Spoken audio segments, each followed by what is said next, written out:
একদম অনুষ্ঠান বাড়ির মতো ঝরঝরে ফ্রাইড রাইস বানানোর জন্য 500 গ্রাম বাসমতি চাল নিয়ে হালকা হাতে ভালো করে জল পাল্টে পাল্টে ধুয়ে 1 ঘন্টা জলে ভিজিয়ে রাখবো।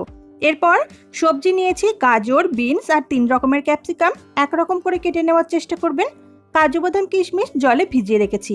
এরপর ভাত করার জন্য বেশ খানিকটা জল গরম করে পরিমাণ মতো লবণ, ভিনিগার আর সাদা তেল দিয়ে চালটা দিয়ে দিলাম। তারপর 90% মতো ভাতটা সেদ্ধ হয়ে গেলে ভাতের ফ্যানটা ঝরিয়ে ভাতটাকে একটু ঠান্ডা করে নেব। এরপর সাদা তেল আর ঘি গরম করে গোটা গরম মশলা ফোড়নে দিয়ে কেটে রাখা গাজরগুলো দিয়ে হালকা একটু ভেজে নেব। গাজর ভাজা হয়ে গেলে একে একে বিনস কুচি, কাজু বাদাম, কিশমিশ, 3 রকমের ক্যাপসিকাম দিয়ে ভালো করে একটু নাড়াচাড়া করে ভাতটাকে দিয়ে ভাতের মধ্যে দিয়ে দেবো স্বাদ অনুযায়ী গুঁড়ো চিনি আর গোলমরিচের গুঁড়ো। তারপর ভালো করে মিশিয়ে নিলেই আমাদের ফ্রাইড রাইস একদম রেডি। অনেক ছোট ছোট টিপস সহ আমি চ্যানেলে ফুল ভিডিওটা আপলোড করেছি, একবার চাইলে দেখে নিতে পারেন।